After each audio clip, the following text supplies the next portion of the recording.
How many times? I don't know. Almost every week, eh? Okay, wow. I was talk of persistence, eh? Almost every week. Yeah. I was getting used to it now. Wow. To her saying no.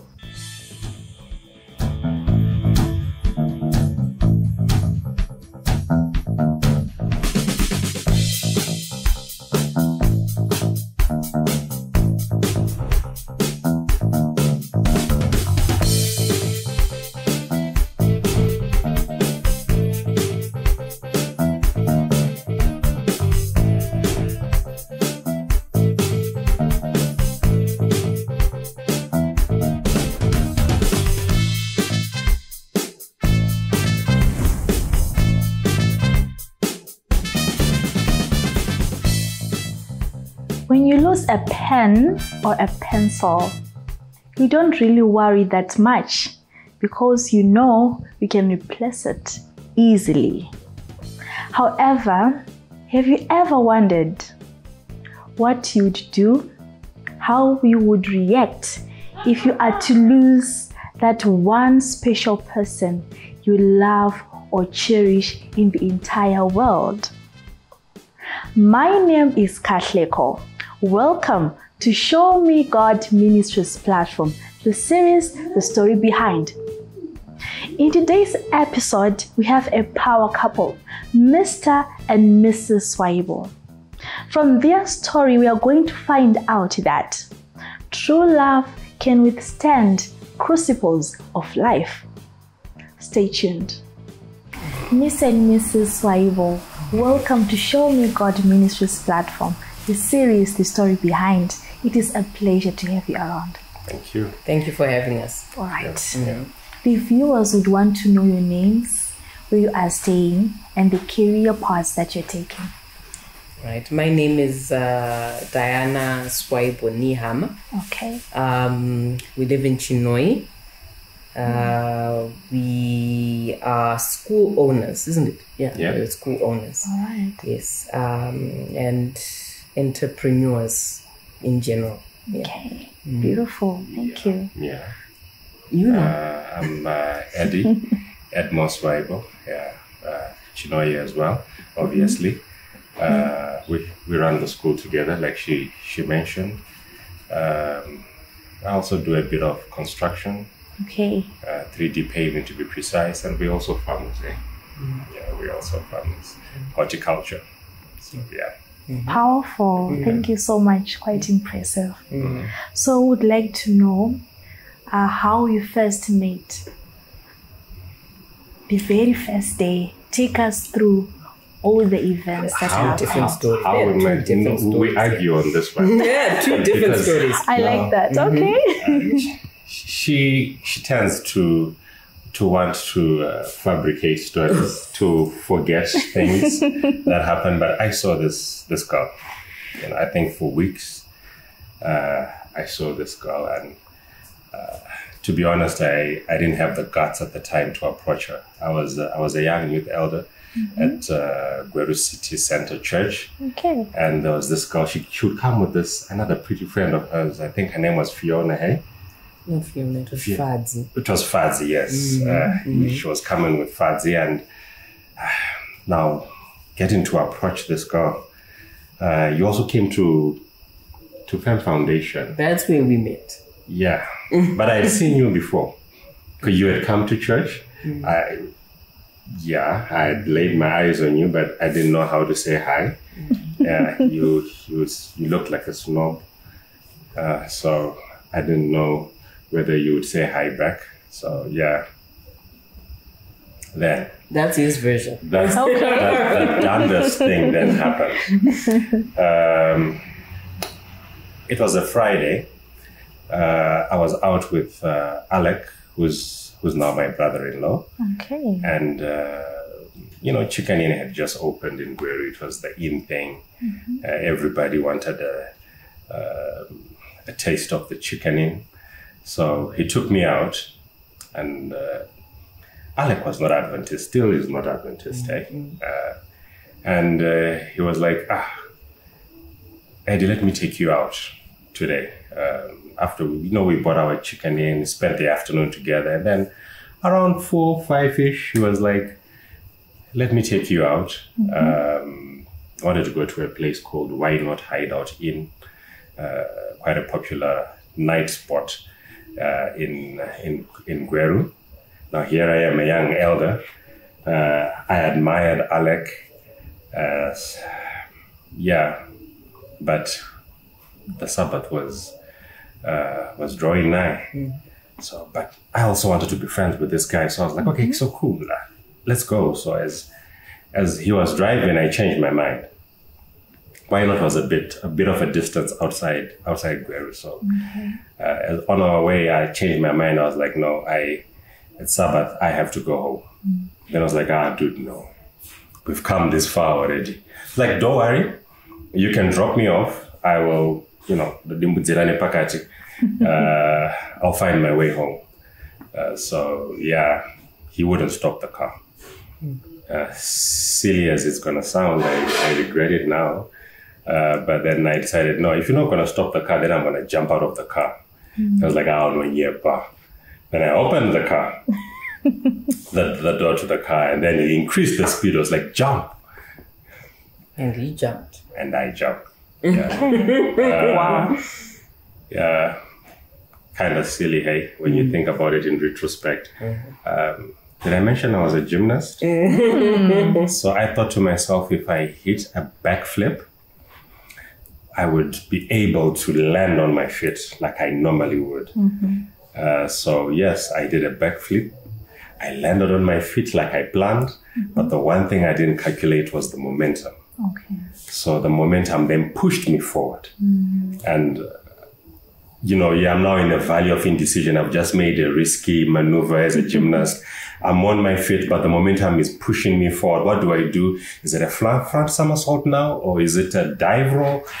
And before I knew it, my face hit the tarmac, and that was me, out cold. So, as you can see, it disfigured my face a bit. I lost my tooth in that accident. Then coming back to this beautiful lady, the whole church obviously is informed. This is what has happened to our young elder. And a few Sabbaths down the line, I'm in church, and guess who comes to say hi? After hearing the story, she's touched, my face is disfigured.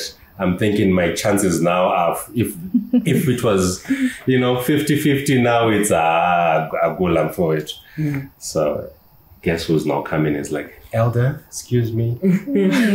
So that's my version. I don't know what's yours. Okay. Yeah, interesting. Well, I think basically we met in the group, right. Firm Foundation, because I was also coming from schooling at Anderson. So my family background is Catholic, and so they have to go to church.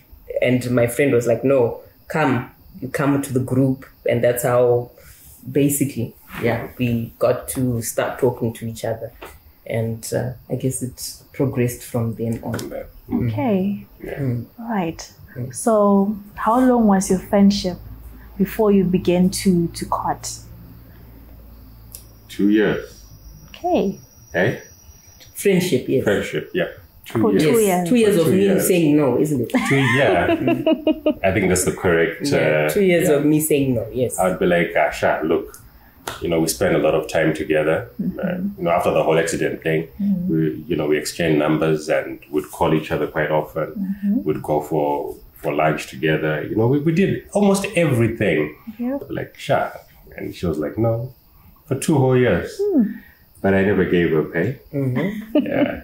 2 whole years. Right. Okay. So, Ms. Swaibo, what was happening in your mind during this period of 2 years and you're saying no? No, I just wanted to see how long he would push the bar. Okay. Yeah, I guess I always used to think that a dude who's willing to go the distance should be able to wait for me, even if I'm saying no. All right. You should stick around. If I say no and you're gone in a month, then I know you're not worth the time. Okay. Yeah.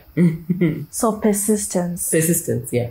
Okay. And Mr. Swaibo, What made you to keep on persisting, pushing on, in as much as you're being told no for 2 years?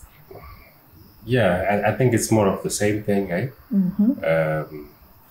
A girl who would say no to a youth elder, a very, very popular youth elder in the church, when all the other girls are, throwing themselves at your feet, and there's this one who just would say, it made me even become more attracted to her. Yeah, so yeah, and eventually after getting to know her during the 2 years, we became very good friends, I would say. I think we were best friends. Yeah, I think so. We were best Still friends. are. Still are. Aww, Yeah. Yes. Sweet. All right. Yeah. So within these 2 years, what are some of the qualities that you both noticed from each other that we're saying, yes, this is probably him, or this is probably her? I don't know if you had probably a checklist where you were ticking and saying 1, 2, and 3 years. I don't know about you. Did you have a checklist of me? Well, you didn't fit my checklist in the first place. So there was a lot of things because there were things that obviously as a girl you might have the picture of someone in your brain. Okay. But I guess when you pray and God brings about someone that you haven't been ticking boxes about. Okay. Well, there was one thing. He had a deep voice. I like deep voices, and he was taller than me. That was what I was expecting. So, but there were other things like age-wise, isn't it? Yeah, that were uncomfortable for me, and there were things that, of course, as a girl, like all girls, isn't it? But I think prayer helps because it helps to center you to look at the bigger picture. Yeah. So, yeah. Powerful. Like I said in the beginning, at first I couldn't approach her because I thought, Iclasia, a snob. So when I got to know her, then you realize how this person is actually quite sweet, quite. She would cook at home, hey? I remember her first meal she cooked for my dad, and Dad would always request it was a meatloaf, right? Nobody had ever made a meatloaf in our house until Dan came into our kitchen, and I was like, wow, she can cook. And we would pray together. Wow. Yeah, we did. When we were youth, we did pray together. Powerful. So what are some of the other activities that you do together apart from going for church, praying together? We were always on the road. Music, I think, was our biggest thing. Yeah. Because when we were youth, we sang with Firm Foundation in Guero, if anybody remembers it. Then he was an Inspired. Then what was the one that I was the Inspired? It was still Inspired, isn't it? Revived. The one where we had Roger. Yeah, where we had Roger, and I was the first. What is it? Second tenor. Yeah. Lead. Then even after that, when we were in Harare, it was Lighthouse. So music, I think. Music, yeah. Music was our thing. It kept us in church too. Right? It kept us in church too. Kept us in. There is nothing as uplifting as when you come together as young people and sing. Amen. I remember at that time there were 4 groups that were popular: Lighthouse, Glad Song, Firm Foundation, and Praise Symphony. And these 4 groups would meet for a musical show, which really concerts.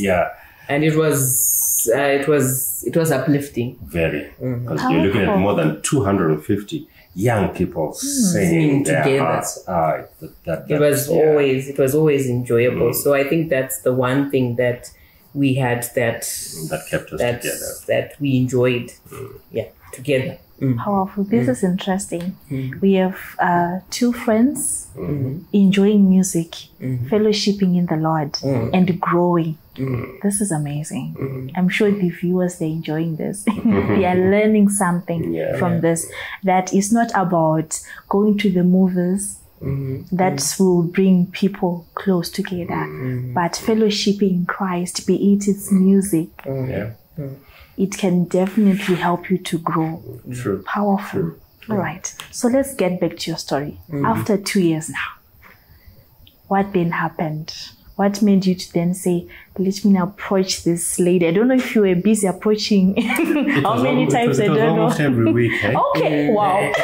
I was top of persistence, eh? Almost every week. I was getting used to it now. Wow. To her saying no. Yeah, but I eventually said yes. Right. So now you are dating. You are now in courtship.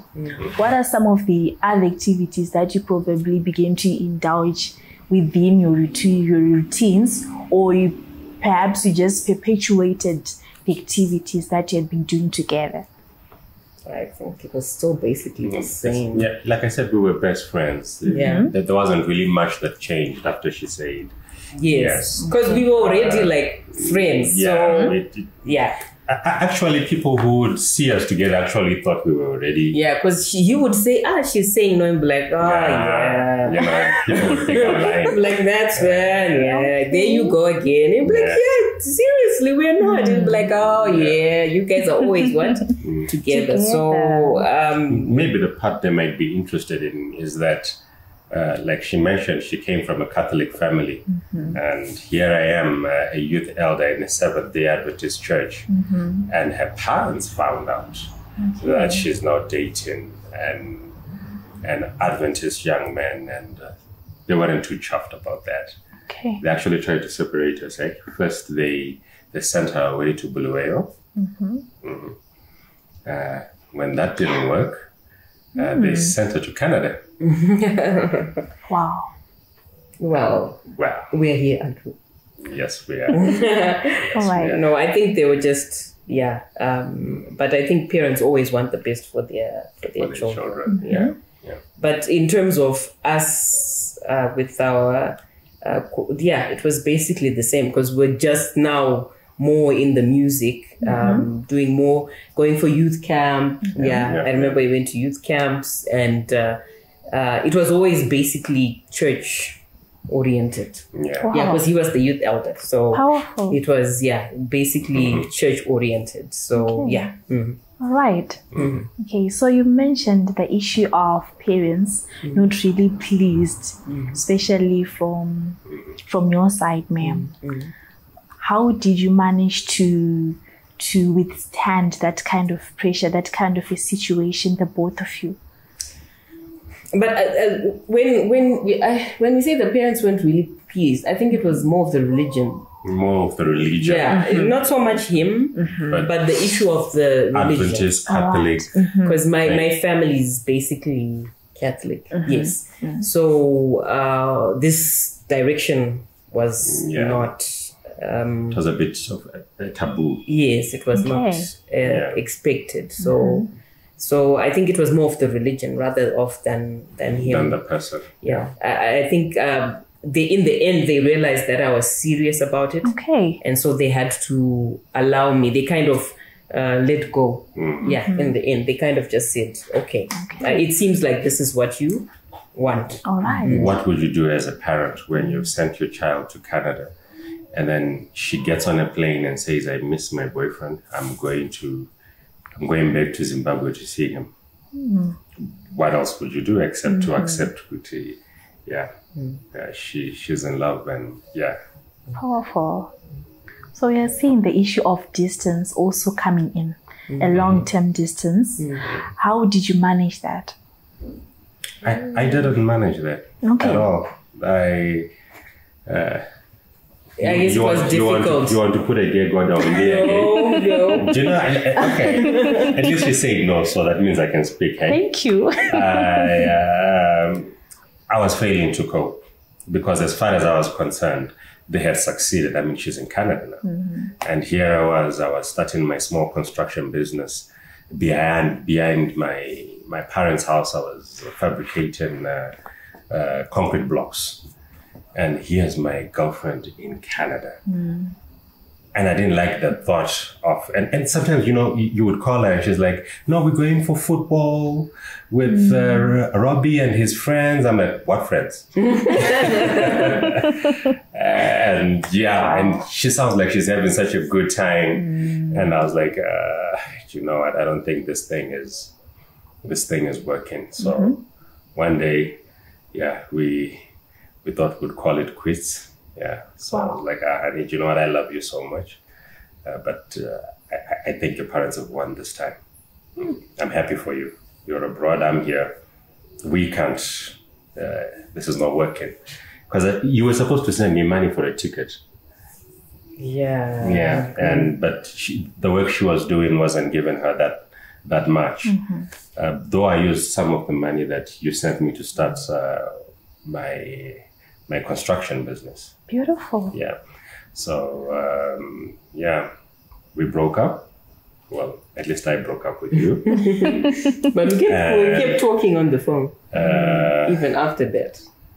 And then one day I received a phone call and she's like, I'm in Joburg. Can you pick me up? I'll be in Harare in the next 6 hours, was it? I'll be in Harare in the next 6 hours time. Oh, that's true. This is Joburg, guys. No, your flight wasn't leaving immediately. Oh, yeah, there was a stopover. So you were like, can you pick me up in the next 6 hours in Harare? I was like, huh? You came back? She was like, yeah. And my parents are mad at me, but I'm back. Wow. And there, I had to dash, borrow a car. No, I didn't borrow a car. We used, what was there by that time? Blue Arrow. Blue Arrow, we booked used the bus service. The bus service. And I went and I picked up my boo. Wow. Yeah. Miss Swaibo, what was happening in your mind? What made you make that tough decision? Well, it wasn't, what can I say? There were lots of things that were going on around that time that would make it difficult for me to stay there. So we had already kind of talked about the future. You'd already... engaged. We engaged before you left. Yes. Yeah. We'd already engaged by that time.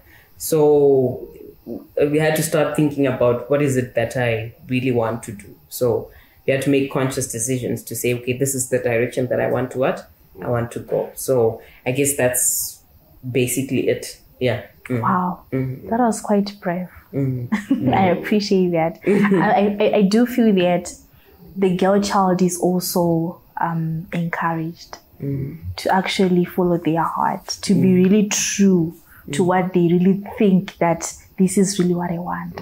Thank you so much for that. Okay. So maybe you'd want to explain what then happened. She's back, you're all smiling. It was inevitable from then on. Hey? Yeah, we got married. We got married. Not too long after. After that. Yeah. We're married and then... Here we are. How many years later? 20 years. 20 years. Still rolling. Still rolling. You know what? One day we woke up and we were like, how long have we been married? Wow. We were like, huh? 15? No, I think we passed 15. And then we realized, because she's always our guideline, isn't it? She's always she's always our guideline because it's a year ahead. All right. So she's, a year ahead. Yeah. Okay. Beautiful. This was quite an interesting story. As we are wrapping up today's episode, what are the words of advice you would want to share with the viewers, be it targeting the youths who are pondering upon entering into courtship or those who are actually already in courtship? Okay. You want to go first? You go. All right. A good wife cometh from the Lord. Amen. I can truly attest to that. It's been 20 years, but a lot has happened in those 20 years that have made me see that truly a good wife cometh from the Lord. I think there are times where she could have just given up because I was a bit of a handful to handle, but she stuck by me, still is with me. And if you're going to look for someone whom you want to call your soulmate, your partner for life, I strongly recommend be a friend to that girl first. It has helped us through quite a Challenging lot of times. challenging times. Powerful. Yeah. Now we work together. We do almost everything together. It's silly, you know. Like I said, we run a small school.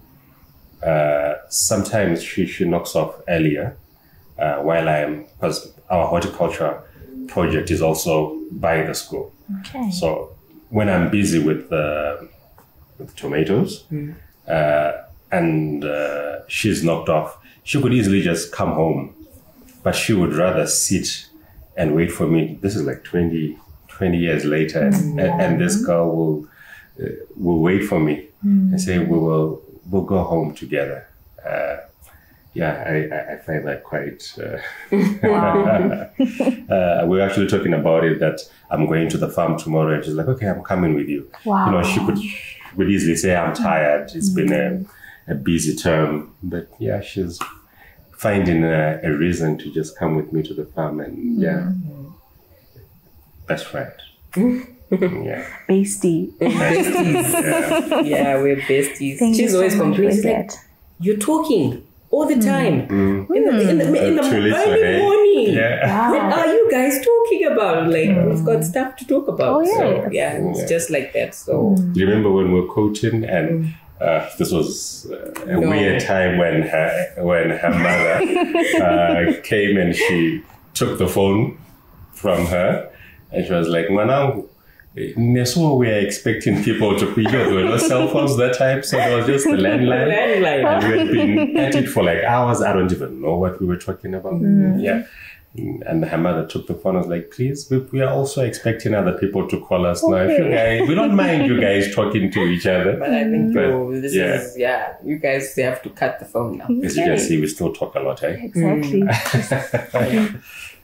Yeah, so advice to those in courtship, prayer.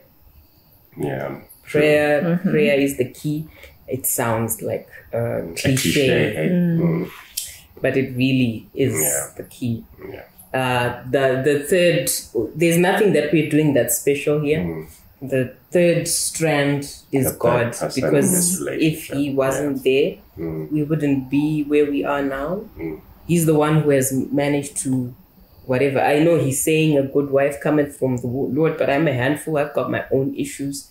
So the only thing the only being who can bind us is Christ. So for those who are in courtship, my plea is that you are praying all the time. Prayer is what will get you through it. Prayer is what will help you see clearly. Prayer is what will keep you besties after 20 years. Wow. Yeah, it's only prayer that can do that. So seek the Lord, seek for the Holy Spirit to lead you in whatever relationship it is. Patience is another thing. You have to be patient with each other. Yeah.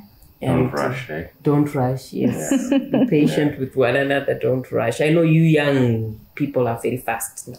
Very fast, yes. So, but I think patience is one of the things that you have to, in courtship, because you're going to have to be patient in marriage. True. Yeah. Patient with each other. With each other. Prayer. Some of those characters come out afterwards, hey? Yes, they don't come out when you're courting. Yeah. Yes, they come out after. And so God is the third person in this relationship. Yeah, like that movie where it talks about the twist, isn't it? To say that the twist can easily come off, but the mom three, isn't it? Braids. Yes, that doesn't just come off because there's three. So 1, 2, 3, and God. Wow. Yes. Powerful. Well said. Thank you so much, Mr and Mrs Swaibo. It was a pleasure having you in the studio. The pleasure was ours. Definitely. There you have it from Mr and Mrs Swaibo. Their testimony has enlightened us There are 3 P's that they have mentioned about: prayer, patience, and persistency as far as relationships are concerned. Beloved viewers, this marks the end of today's exciting episode on the series, The Story Behind. Feel free to share with us your comments in the comment section below, following the community guidelines. Remember to like, subscribe, and share the channel Show Me God Ministries platform. For more information, do follow us on the social media platforms appearing on your screens. From me, Katleko, and the crew behind the scenes, take care, stay blessed.